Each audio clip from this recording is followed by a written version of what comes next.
Əbobla, əkobla bağlı növbəti bir misal var. Gəlin onun üzərindən keçək. Yəni bizə verilib x və y natural ədədlərdir. X və x çıxılsın 5 və y üstəgəl 5 ədədlərinin ortaq bölənlərinin ən böyüyü 6-dır. Yaxud da əbobu 6-dır. Yəni əbob x çıx 5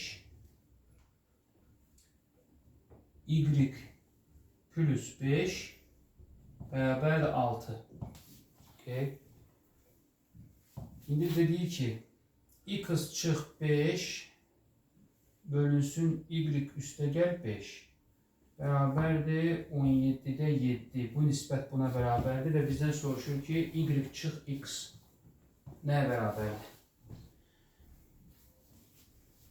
Deməli, x çıx 5, y plus 5, əbob 6-dır. Nisbət verilib, y çıx x-i bizə tapmağı istəyir. Deməli, necə eləyirik?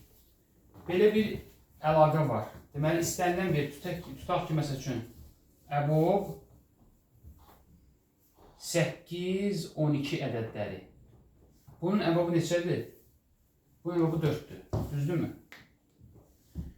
Deməli, buradan hansı əlaqə var? Tutaq ki, 8-i 12-yə bölsək, niyə bunu eləyirik? Çünki burada görürsünüz, A-nı B-yə bölüb, A ədədini B ədədinə bölüb və hansı nisbət alıb. 8-i 12-yə bölüb neçə eləyir bizdə?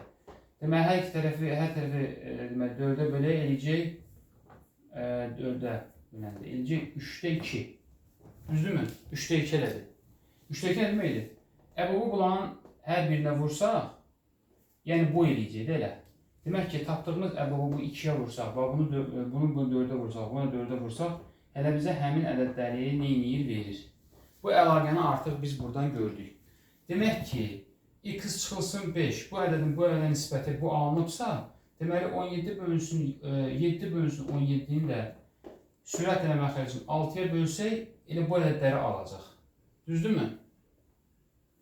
Və yaxud da ki, bunu da 6-ya vursaq, bunu da 6-ya vursaq, nə olacaq burada? 42, 102. Ədədləri artıq aldıq biz. İndi x-dən y-i tapaq. Deməli, x çıxılsın 5, əgər 42-dirsə, x nəyə bərabərdir? 47-yə. Y üstə gəlsin 5, əgər 102-dirsə, y nəyə bərabərdir? 97-yə. Və y çıxılsın x da bərabər olacaq 97 çıxılsın 47, o da bərabərdir 50.